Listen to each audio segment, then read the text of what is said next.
Good afternoon, everyone. My name is Tony Brantley, and I'm with the Community Health and Wellness team here at Suburban Hospital. Welcome to today's webinar, Unlock the Healing Power of Acupuncture, Restore Balance and Vitality. Following our guest speaker's presentation, we will have a live question and answer session. Please feel free to type your questions into the Q&A box at any time during the presentation. At the conclusion of the webinar, an evaluation survey will automatically appear on your screen. Your feedback is invaluable and helps guide the planning and improvement of our community health programs. Please note that this webinar is being recorded, and a viewing link will be shared with you in the coming days. Thank you all for joining us today. At this time, I am pleased to introduce our guest speaker, Ms. Kim Coleman. Kim Coleman is a licensed acupuncturist and registered nurse who blends Western medicine with Eastern science to improve physical and mental health. She earned her master's degree in traditional Chinese medicine at Five Branches University in San Jose, California in 2015 and completed a doctoral program in TCM internal medicine at Henan University of Chinese Medicine in 2020.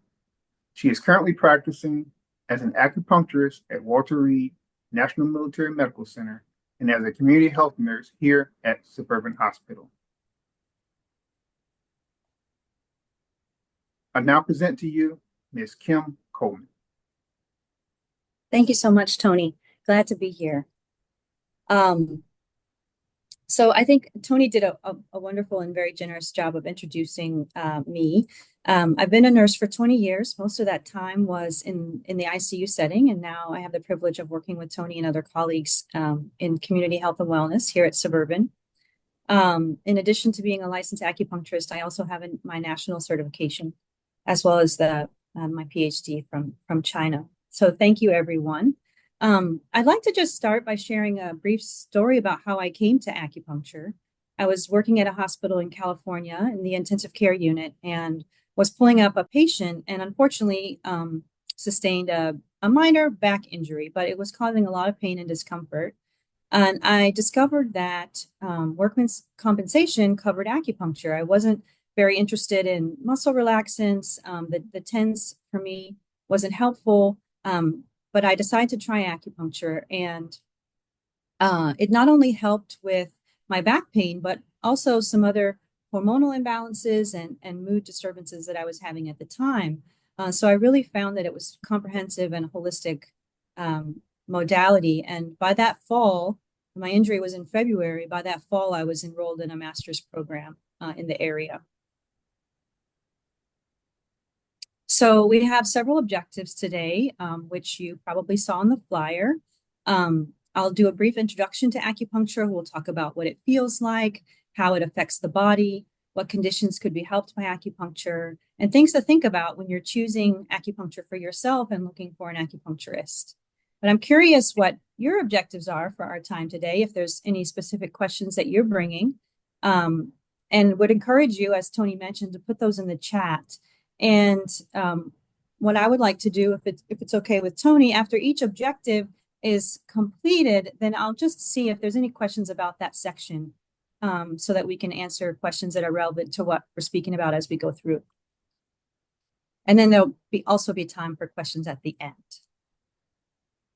Now, unfortunately, this was a video, but it's not going to play for us. But I'll give you the synopsis. There's a community hospital that's using acupuncture in their emergency room. As some of you may know, we have an opioid epidemic in our country, and they found that using acupuncture in their emergency room reduces the need for medications to relieve pain in some patients. Sorry, we won't be able to share that video today. So what is acupuncture? Acupuncture is part of an ancient practice called traditional Chinese medicine, or TCM.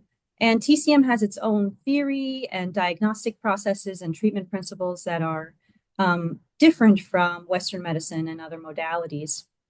We utilize pulse and tongue diagnosis. In this picture here, you can see an example of acupuncture provider doing a pulse diagnosis. So we use 3 fingers on the radial artery of both hands And each of those finger placements corresponds with a different internal organ system. And there are also 3 depths to the pressure that we apply, and we're looking for different qualities of pulses at each of those depths. And that helps us to understand what's happening inside the body. So it's not just how fast or slow your heartbeat might be, but if there's a quality of slipperiness or fullness, or the classics described the slippery feeling sort of like pearls on a plate, or another pulse quality might be wiry, and you could imagine this like touching the strings on a guitar. So if we're feeling those sensations under our fingertips, then that tells us something about that patient, and it may lead to other questions about their symptoms. So TCM believes that the body's vital energy, called qi, or pronounced chi, flows along channels and meridians in the body. And I had the opportunity to learn Mandarin when I was living in China. And so I thought I'd share some of their characters, which are really beautiful pictorial ways to understand the language. So the first character that you see there is also pronounced chi, and that stands for air. And the traditional character had this second character, mi, or rice, underneath where there's a space. So those 2 characters together come up with the term chi. So what it's speaking to is that this vital energy, and in human beings we require the most essential things are air and nourishment, or food, in the form of rice in the Chinese culture. And that qi can be cultivated, like you see in the picture of this gentleman here, practicing some qigong. So if the qi is balanced in the body, then the person has spiritual, emotional, and physical health. And TCM believes that when that qi is not in balance, then disease may occur.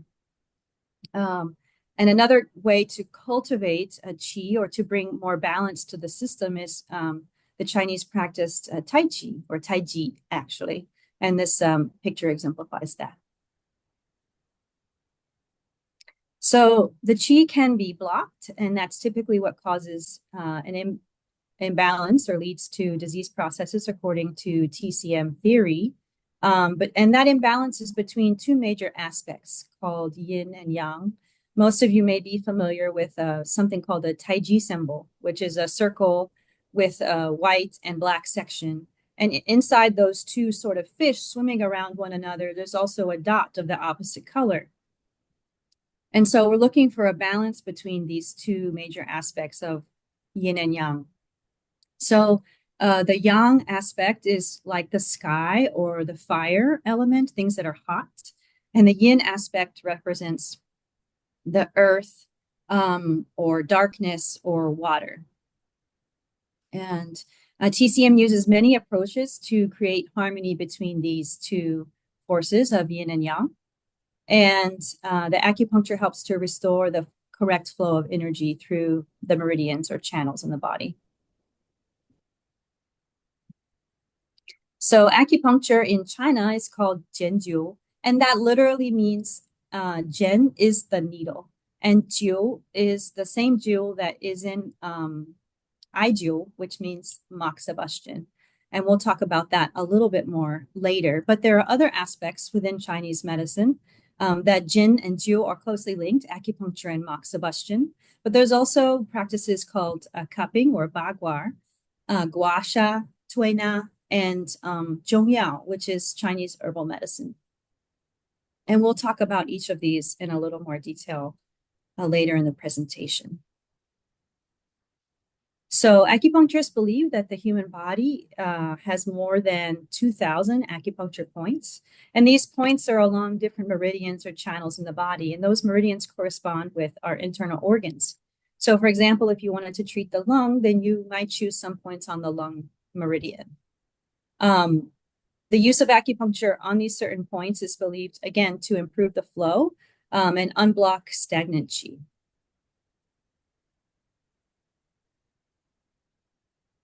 So the actual practice of acupuncture includes placing very thin needles into the skin at these certain points on meridians, and most commonly on combination of points. And studies have shown that acupuncture works well for many conditions. And this is the cover of the Journal for American Society of Acupuncturists, where I had the privilege of publishing an article during my PhD program. So these needles actually are activated by the provider's hands or possibly through electrical stimulation, which I'll talk about later as well. And the World Health Organization has recognized a list of over 65 diseases, symptoms, or conditions that have been shown to, in controlled trials, to be treated effectively by acupuncture. And we'll talk about more of what those conditions are as well. So before we move on, I'm curious if there are any burning questions, and if not, then we'll take them at the end. Any questions about what is acupuncture?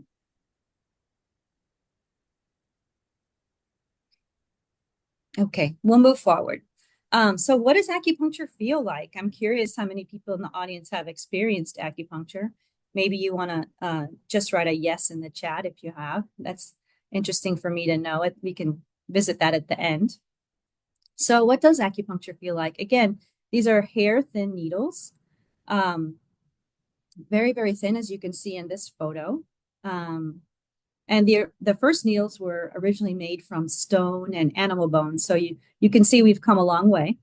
The needle size and length will vary based on the body location. And again, they're smaller than the human hair. So very thin and cause very little pain or discomfort when they're put into certain points. Sometimes patients can barely even feel that they've gone in. So they're inserted to the point where we reach the fascia, and the practitioner feels a bit of resistance there. And what we're looking for is a sensation of pressure or fullness. In Chinese medicine, we call that the de qi. This sensation, sometimes the patient can also feel a heaviness or fullness in the area where the needle's inserted, but it shouldn't be painful or feel sharp, just a full achy feeling. If you do practice Qigong or Tai Chi, you may be more sensitive to this movement of Qi in your body and have more awareness of energy traveling between or distal to where the needles have been inserted. So this photo is an example of auricular acupuncture, and there are many other systems of acupuncture that include needles that are restricted to the scalp or the face. There's a practice of acupuncture in the military circles called battlefield acupuncture that's been used on the battlefield to bring some analgesic effect in addition to or before other opioids are available in that setting. There's also something called the NADA protocol, which assists individuals who are struggling with different types of addictions. And that protocol is also restricted to the ear. It's 5 specific points. So if you're looking to quit smoking or some other substance use disorder, that NADA protocol may be beneficial for you to consider. In China, I had the opportunity to study with Dr. Huang, who treated many patients with neurological conditions, including infants with cerebral palsy. And it was an honor to see so many actually gain improvement from the scalp acupuncture that he provided. So in addition to just putting the needles in, they also can be heated during the treatment, or a mild electric current can be passed through the needles.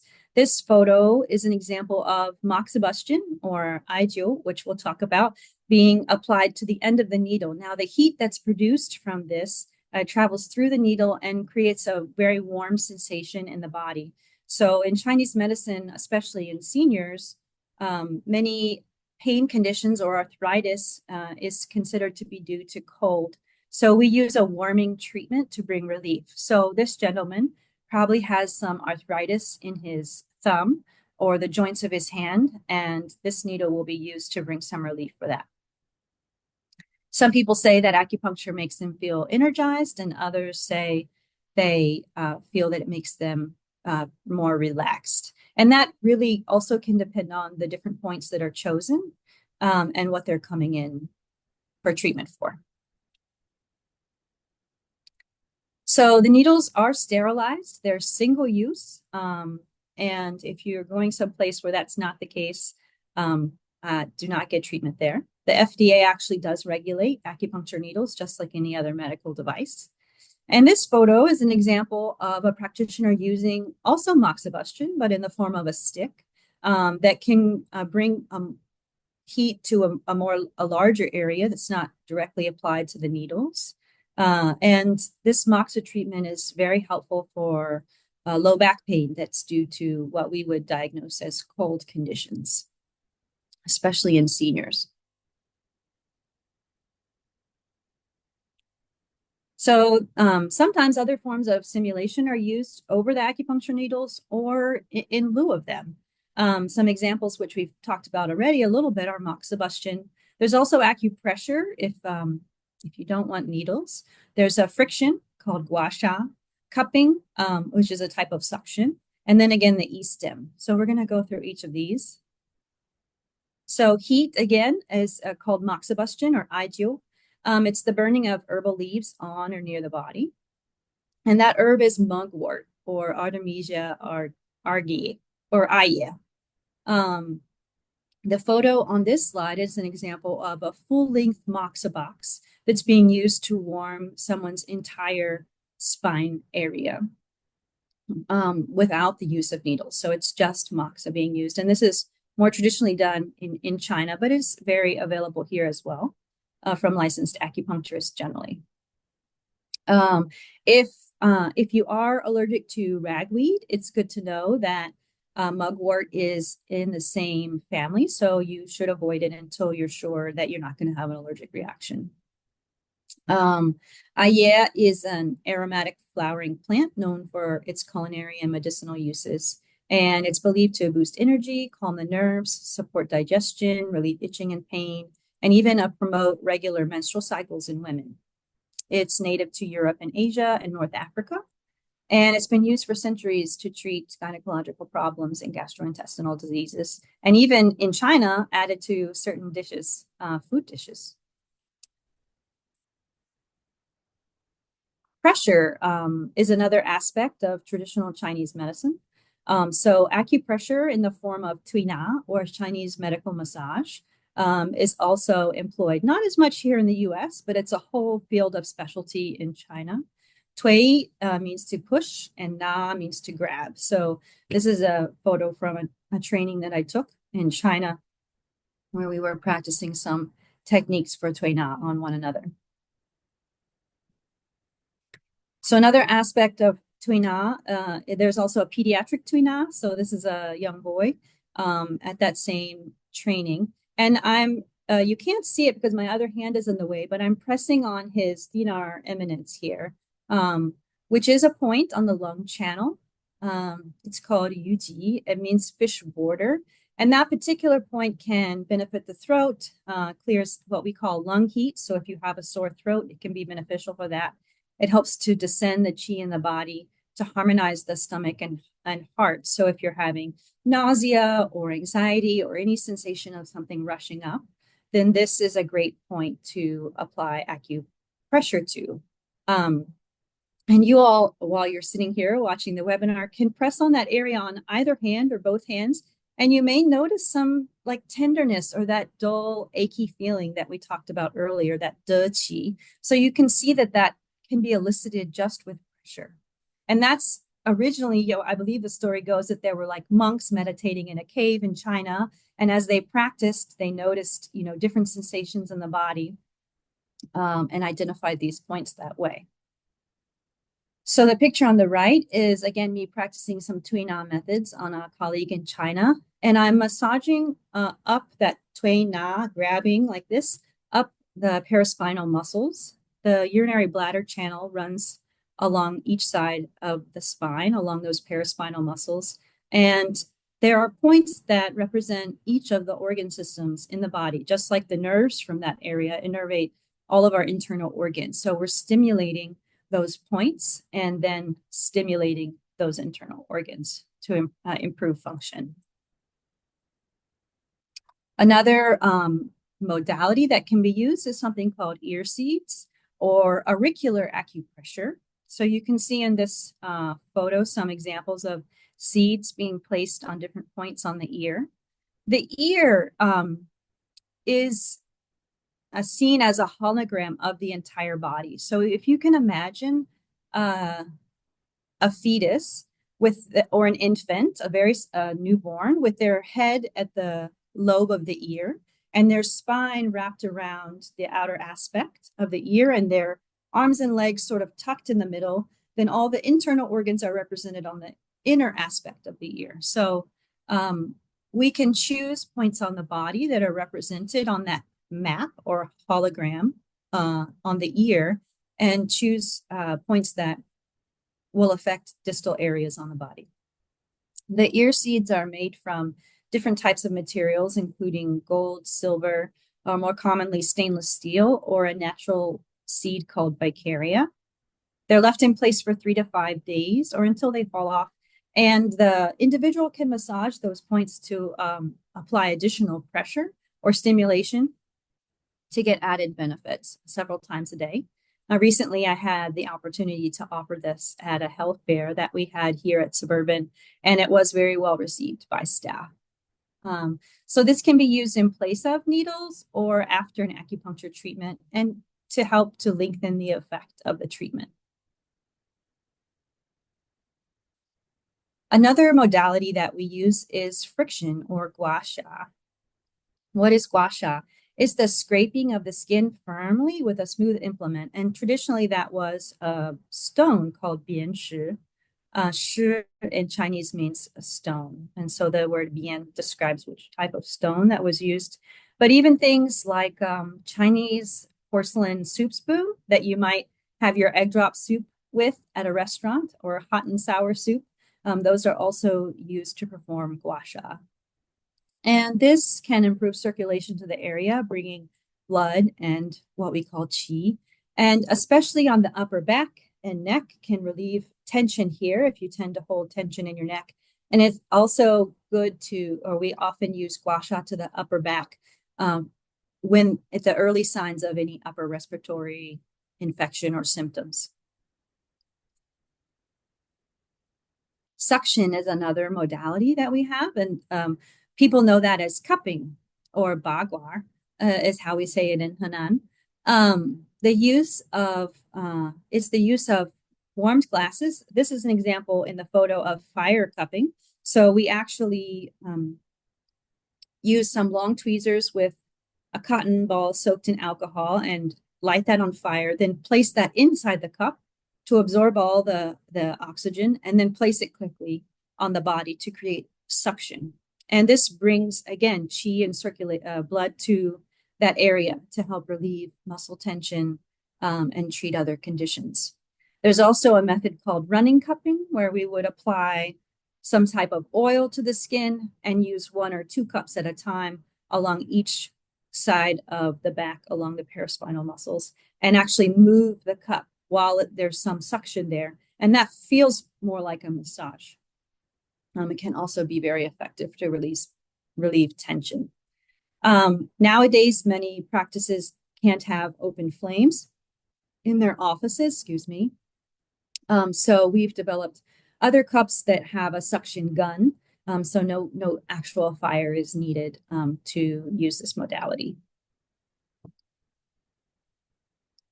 Another tool is e-stim, or electromagnetic energy impulses. This is similar to TINS, but you can see here in the photo, the alligator clips are applied directly to the needle. So this allows for a deeper penetration of the stimulation. And what the patient feels is just a gentle pulsing sensation, or maybe as if something is tapping that area. And this can also help to relieve pain. And I just like to point out, because this is common, we see sometimes where the needle is placed, there'll be a little ring of redness. It's a little subtle, but maybe you can see that in the photo.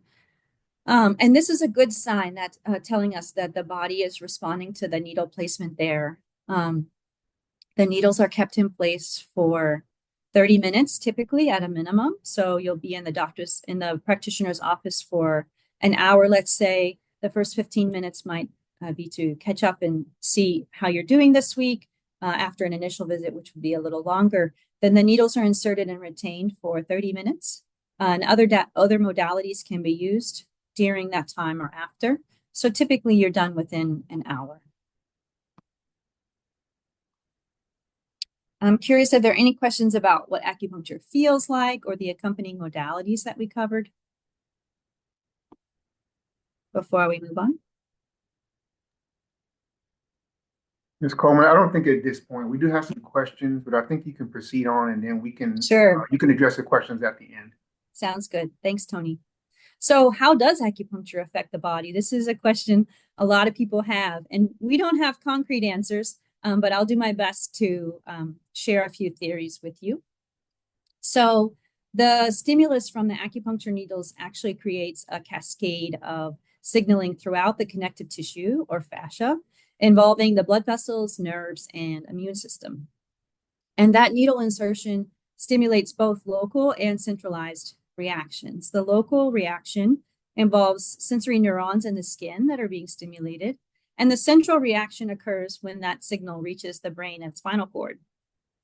Acupuncture points are typically located in areas with higher concentrations of superficial nerves, blood vessels, and other neuromuscular attachments, like where blood vessels and nerves penetrate that muscle and fascia.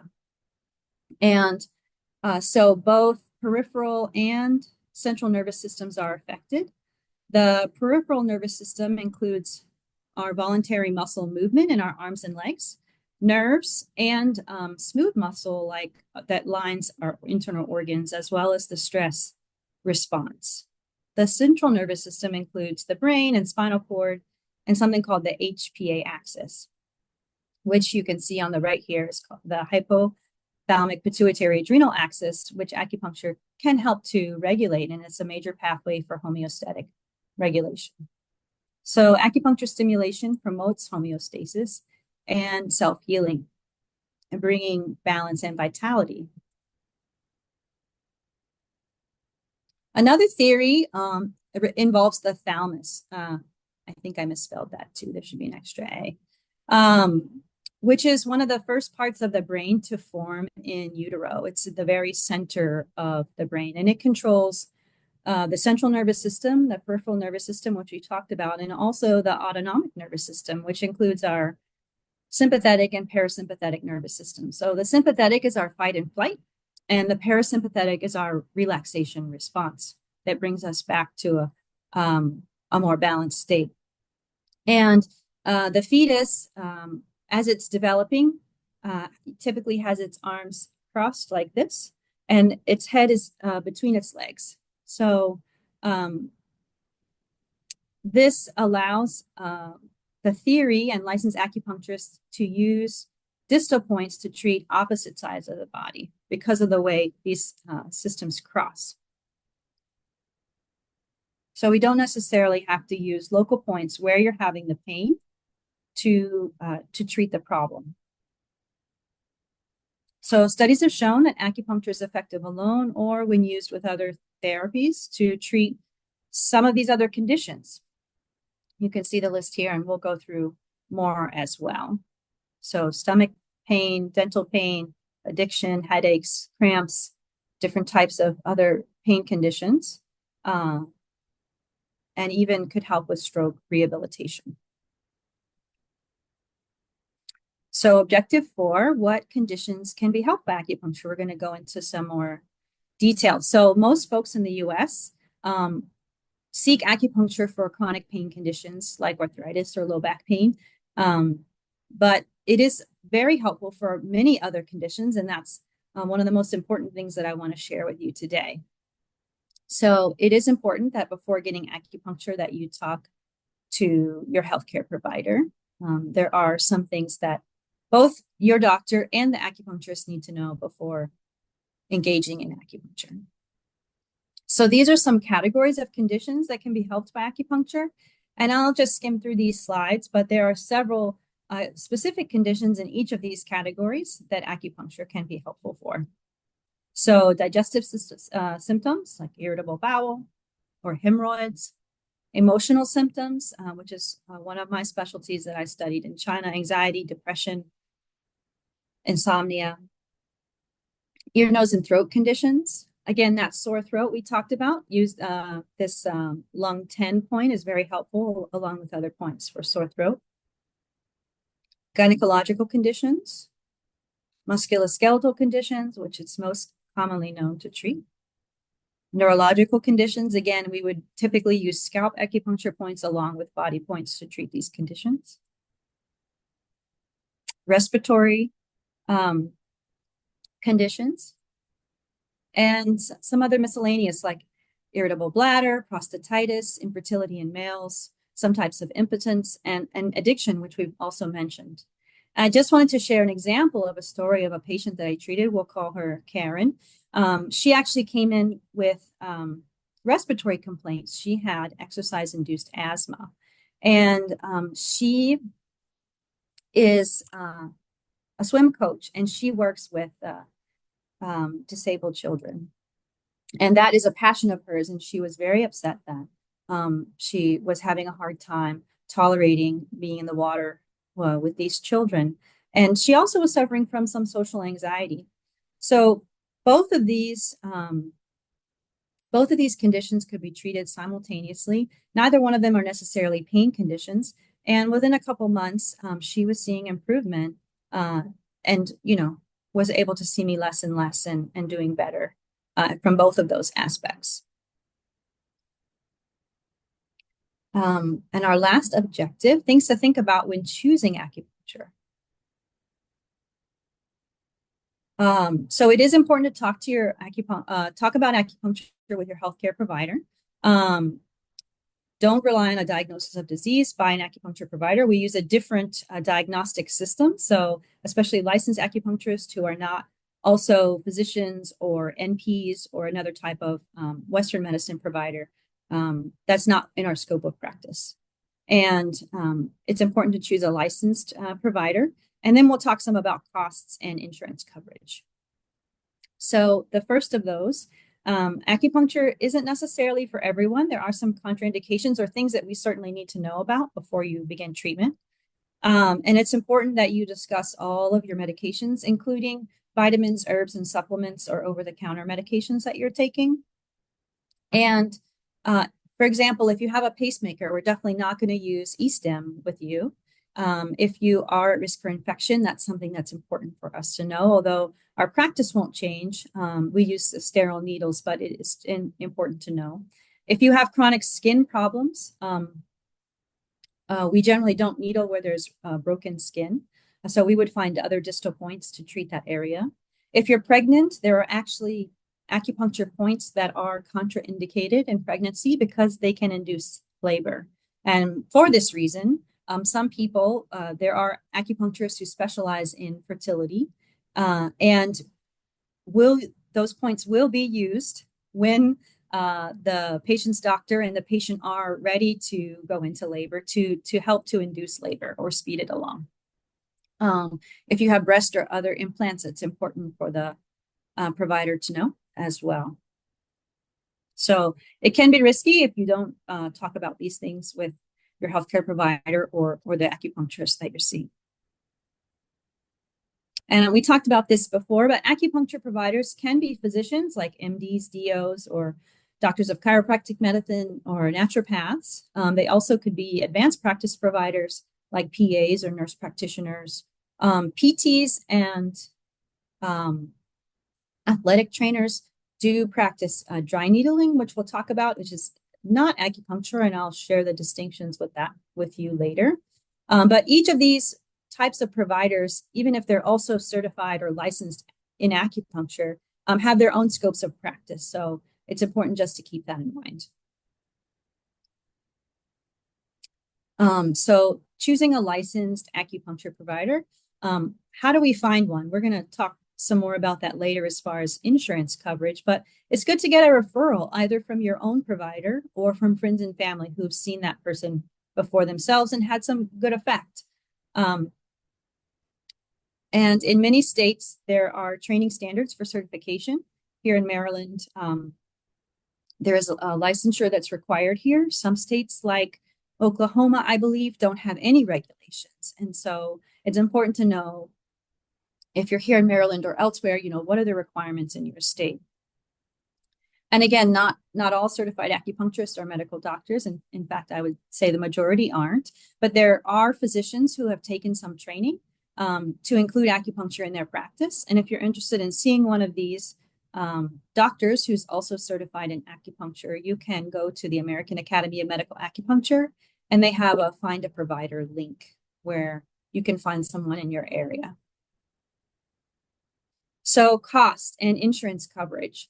Before starting a treatment, it's important to talk to the acupuncturist about the number of treatments that they feel will be needed.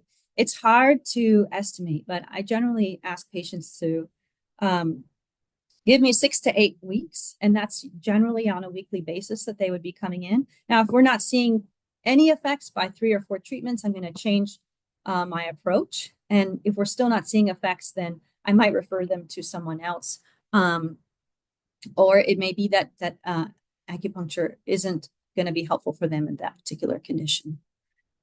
You want to find out how much it's going to cost.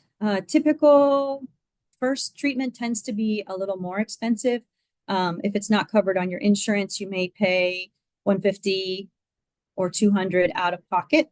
And then subsequent treatments, which don't take quite as much time because there's not the same level of intake, will be less, maybe between $100 to $150. Some and more insurance providers are covering the cost of acupuncture, but others don't. So it's important to know before you start treatment if your insurance provider is going to cover. Some things that you want to ask about, I encourage you first to call your insurance company, and we're going to talk about Johns Hopkins EHP and Medicare specifically in just a moment. But if you have an Advantage plan or some supplemental insurance along with your Medicare, or if you're not in the Medicare bucket yet and you have private insurance, call them, ask them what diagnoses are covered, because not every diagnosis is covered generally, how many treatments per year that they will cover, and a list of in-network providers. If your insurance does not cover acupuncture, you still could consider using your FSA or HSA accounts to cover those fees. So this is an example of our Johns Hopkins EHP, if there's any employees on the Zoom today. So you can see here, this is for the EPO plan. That's what I have. I didn't check the PPO, but you can see acupuncture is covered for what? Medically necessary services for anesthesia, pain control, and therapeutic purposes. So that therapeutic purposes gives us some more general leeway to treat other conditions outside of pain. But you will want to ask us more specific questions when you call. If you see a preferred provider in the network, you're going to pay 90% after your deductible, and they'll cover up to 20 visits. So if you have a different type of insurance, you may be able to find the same information on their website just as easily as I did here. And then, so I also went to the Find a Provider page, and I came up with just a couple, unfortunately. And then later discovered that Kimberly Ulmer is no longer in practice. And I'll show you where I looked to confirm that. But you'll see there's a Dr. Gould here. He's in Baltimore, and I'll talk a little bit more about him later on. So for Medicare Part B does cover up to 12 treatments for acupuncture within the first 90 days of your treatment. And unfortunately, though, they only cover for chronic low back pain, but many seniors suffer with chronic low back pain. So if you're in that bucket, this is something you can consider. You can get an additional 8 sessions if you're showing improvement in those first 12 sessions. If you aren't, then they're not going to continue to pay for service. And another thing to consider is, unfortunately, and this is something licensed providers in our profession are fighting to get the laws changed, is Medicare can't directly pay licensed acupuncturists for their service. So in this case, you will need to find a physician who's certified also in acupuncture. And Medicare does not cover dry needling by PTs or athletic trainers for any condition other than chronic low back pain. So I just wanted to share this so folks understand the distinctions between different types of providers and the training that they've had in acupuncture. Um, uh, licensed acupuncturists as a profession did push back, but unfortunately, athletic trainers are now able to provide dry needling, and we would like to see them have more training, but it is the same as physical therapists. And they both do dry needling. So what's the difference between acupuncture and dry needling? They are quite different. There's dry needling is, I'll give you the actual definition from the bill. It's a physical therapy intervention, also known as intramuscular manual therapy, that involves insertion of one or more solid needles into the muscle related tissues that can affect change in those tissues. And it only can be utilized in parts of the body with neuromuscular or musculoskeletal links to specific impairments that the patient has a diagnosis with. So what does that mean? It means that they're going to be using local points. Sometimes the needles are larger gauge, and they're typically aimed at trigger point areas. So it can be more uncomfortable than traditional acupuncture because they're using those trigger points. But I have heard of people finding benefit from this, and certainly I believe physical therapists are able to get reimbursement from some insurances for that dry needling. Medical doctors, in addition, of course, to their training, do an additional number of hours, 200 in Maryland and 300 in DC, and it varies from state to state to be able to practice acupuncture in addition to their medical license. And again, this is primarily for pain conditions, because all three of these types of providers don't get as much of the theory and the nuance that can come from licensed acupuncturists who spend 3,000 hours studying and training in just acupuncture. So there is an accredited commission for acupuncture and oriental medicine that accredits schools, and that's a federally recognized organization. And again, it's good to know that the states, different states have different scopes of practice. But the National Certification Commission for Acupuncture and Oriental Medicine offers additional certificate programs in acupuncture, herbs, and oriental bodywork. And so I encourage folks, if they are seeking out a licensed acupuncturist, to see if that person also has the national certification, because it's just an additional step. This is an example. If you are looking for a licensed acupuncturist, the directory that you would use on the NCC AOM's website. Now you'll see in the two green boxes in the middle, there's a find a practitioner and also a registry. The registry is everyone, and the find a practitioner is optional. This is an example of the search for the find a practitioner and for the registry. I personally have the Oriental medicine certification, so that includes herbal medicine. And this is just a little bit about what's required. We, as licensed acupuncturists, do a 4-year master's degree, and then we take the certifications exams and renew those every 4 years. There's a code of ethics that we practice by as well. This is a picture of Jeff Gould. He's the one and only licensed acupuncturist that's part of the Johns Hopkins network. And he works at the Johns Hopkins Integrative Medicine and Digestive Center up in Baltimore. He offers both acupuncture and herbal medicine treatments in his office there. So he's been licensed to practice in Maryland since 1999. He has a wealth of knowledge. I've met him a couple times, and I highly recommend if you know anyone in the Baltimore area. He also is great about referring people to individuals that may or may not be within their insurance network, but in their area. And just a note about insurance, if you did want to go to see them, of course, they take Johns Hopkins EHP, but they also take Blue Cross and Aetna. Other insurance plans may provide full or partial reimbursement. Again, it's important to call your provider before you begin treatment with them. And those HSAs can cover the cost. And there's the number if you want to make an appointment. So these are the references and websites that I took most of my information from today. And lastly, I just like to ask, how can you find more balance and vitality? Perhaps it's by taking a Tai Chi class or seeking an acupuncturist in your area. I just share the flyer here with you. The next session will begin on May 9th at the Jane E. Lawton Community Center. And that's $70 for, I believe, 6 or 8 sessions. Well worth it. And the link to register is there as well. I've put my email and phone number here. If you have questions or would like a referral to someone local, I'm happy to connect you with someone that would be a good fit. And I guess now it's time for questions. Well, first, thank you, Ms. Coleman, for a very informative and engaging presentation. We will now open the question and answer period of the program to address any questions from our audience members. Our first question comes from Sharon.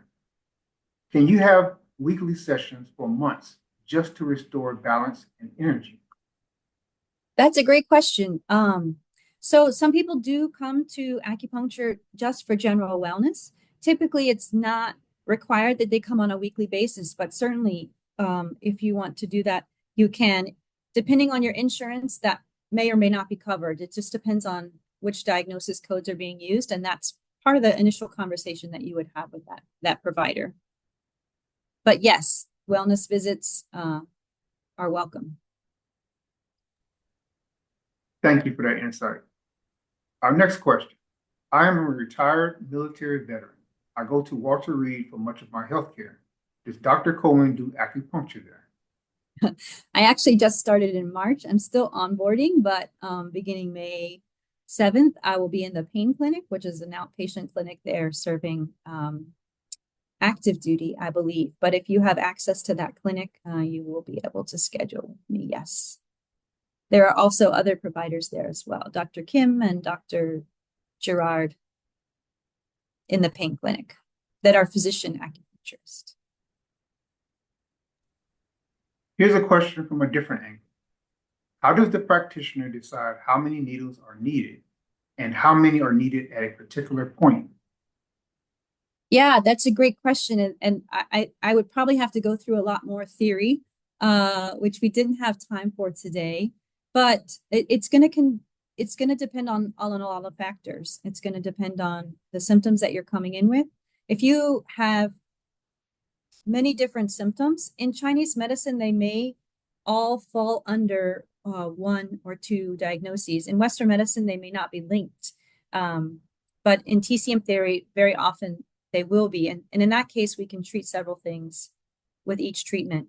But if they're not linked under our diagnostic system, then we're going to ask you to choose like what's your primary complaint and focus on that. As far as the number of needles, that varies between provider to provider, but I think less is more for me. Less is more. So, for example, maybe 10. Maybe I'll choose 5 points and they'll be bilateral, or if you have a unilateral condition, we may have more points on one side of the body than the other. Here's a comment from one of the audience members. I successfully did acupuncture in Rockville for 3 years for sinus. I am pleased with her results. However, I would like to find a practitioner closer to my home in near the cathedral on Wisconsin Avenue. Now, Ms. Coleman, I do know on your last slide, you did mention, you did offer the audience members if they would like referrals to please contact you. So would you like to elaborate on this, on the audience members? Sure. I comment? can't think of anyone off the top of my head in that specific area, but what I would encourage you to do is go to NCCA AOM's website, start with the Find a Practitioner link, and put in your zip code with a narrow radius. If you don't find any, that's probably the best way to do it to start. And if you do have an insurance that takes acupuncture, you also can ask your insurance provider for a list of in-network providers and look at their locations to see if you can find someone closer. I would start with those 2 strategies. Thank you. Now, switching gears a bit, this next question focuses on, does acupuncture deal with irritable bowel syndrome, IBS? If so, how long does it take if the patient has had it for, say, 20 years? Mhm. So they may find some benefit quickly. Sometimes chronic conditions take longer to treat, but that's not always the case. Irritable bowel syndrome was on the list that you saw under the digestive complaints that acupuncture can be helpful for. So I do encourage you to seek out a provider to get some relief. They also may be able to help you with some dietary suggestions to make some improvements as well. This is more of a statement rather than a question. I also have done acupuncture twice a day for a week, integral yoga twice a week for 30 years. I also did massage PT/MI for 20 years. Would you like to comment, Ms. Coleman? No, it sounds like I hope that they got good benefit from all of that. Sounds like someone that's doing a lot of self-care. That's wonderful. Our next question. If auricular, excuse me if I butcher this term, if auricular acupressure can lengthen the effect of acupuncture, would it make sense to use it as a follow-up to any acupuncture treatment? Yes, absolutely. Very commonly, I will add an ear seed or more at the end of a treatment. Whether or not I've used auricular needles, I very commonly will place ear seeds if the patient is open to that. There are different types of adhesive that can blend in with your skin tone, different skin tones. So they'll be very inconspicuous on your ears. But yes, I often do use that at the end of a treatment. Our next question also comes from Sharon. What types of clinical studies have been done using acupuncture? Good question. So lots of studies. And again, the World Health Organization looked at randomized controlled trials to determine that list of 65 conditions and symptoms that can be helped and diseases that can be helped with acupuncture. So there are a lot of RCTs out there and quality research that have shown benefit from acupuncture in many different conditions. The ones that we went over are the ones that have research backing them. Next, we have a comment from Leslie. My experience is that acupuncture costs can vary fairly widely depending on location. That's true. If you're constrained with your budget, another thing I failed to mention, but now's a great time, is there is something called community acupuncture. There's a practice in Silver Spring called Pulse. Yes, Pulse. And community acupuncture is done in a group setting. So they may have some really comfy chairs or recliners that you can sit in. And this allows one provider to treat several people at the same time. And there is some benefit from that group field, let's say, too.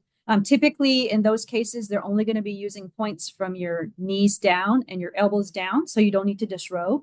So you're not in a private room on a massage table, face down or face up, with privacy, but that allows for the cost of the treatment to be much less, maybe as low in a rural area as $30 or $35, and maybe $50 or more for a treatment in this area in a community acupuncture setting. So you can Google community acupuncture as an alternative, a lower cost alternative for treatment. Thanks again, everyone, for asking such a great question. Now on to our next one. When you say dry needling at trigger points, does that mean where there is actual pain versus acupuncture, which can treat along the meridians? That's correct. Yes. So acupuncture is using acupuncture points that are on those channels and meridians. And dry needling is using typically trigger points, which is often where the patient's coming in complaining of pain. So in that case, the needle is going to stimulate that area where there's already a lot of discomfort. And there can be some benefit from that. but it also can be uncomfortable in the process, is what I've heard. But that's out of my wheelhouse. So I don't want to speak too much to that. Our next question. Does acupuncture work for chronic cough not associated with any infection? Yes, certainly it can. Yes. Again, we have different diagnostic methods and would ask a lot of questions about the cough, how long it's been going on, if it's wet or dry. And in addition to looking at your tongue, I didn't mention that. There's pulse diagnosis on both wrists, but we also look at the tongue. And the tip of the tongue represents the heart, but just behind that represents the lung. So we may see some irregularity there or some extra information in our diagnostic process that can inform how we would treat that. Yes, to answer your question. Christine asks, does acupuncture help eczema problems? It can, yes. So, and it depends. Yes, again, we would ask some questions about the eczema. Is it more dry and flaky, or is it more red and itchy and like wet? And we treat based on that. In Chinese medicine, the diagnosis is typically something we call damp heat. So there would also be some, in addition to using acupuncture to treat that, we would do a lot of lifestyle and dietary recommendations to eliminate damp foods from your diet and foods that induce heat from your diet, so that won't potentiate that problem. Our next question comes from Valerie. Is monthly sessions frequent enough for Achilles tendonitis pain? Pain is a 2 on a scale of 1 to 10. That's good information. Thanks for the detail. So I generally recommend that patients come in at least once per week initially, especially if it's, for acute pain. After you're beginning to get some relief from your symptoms, you can come less frequently, but the effects of acupuncture are cumulative. So if you can get a set of sessions in on a more frequent basis in the beginning, then you're going to see greater benefit, and then can reduce to monthly in the near future sometimes. Yes. Our next question. I currently see a practitioner. Can I call you to see if you know the person? Sure. If you want to share their name, I can tell you if I know them, or you're welcome to call me as well. What is the difference between seed and needles for auricular acupuncture in effectiveness? Oh, okay. So I would say needles tend to be more effective. They allow for more stimulation to the point when we're using them on the ears. The seeds are not penetrating the skin. It's non-invasive. So the seeds are applying acupressure. They're applying pressure to the same point that we would put a needle. And because there's adhesive holding it in place, it's applying that pressure on a continuous basis. So that's how it can extend the effectiveness of the treatment. And then if the individual also massages that area where the seed is to apply additional pressure, for example, I like to use this point called Shenmen in the upper part of the ear, in the triangular fossa area, if you're familiar with the anatomy, that has a relaxation response. So I would encourage the patient to massage that area before bed when they're trying to sleep. If they're having an anxious moment, anytime that they want to sort of calm their nervous system, they can apply additional pressure to have additional benefit. Ladies and gentlemen, unfortunately, we're out of time. This concludes our Q&A session and today's webinar. On behalf of the Community Health and Wellness Department at Suburban Hospital, thank you again for your participation, and to Ms. Coleman for sharing her time and expertise. We hope you found today's discussion insightful and beneficial. As a final reminder, the evaluation survey will appear shortly. We greatly appreciate your feedback. Have a wonderful rest of your afternoon.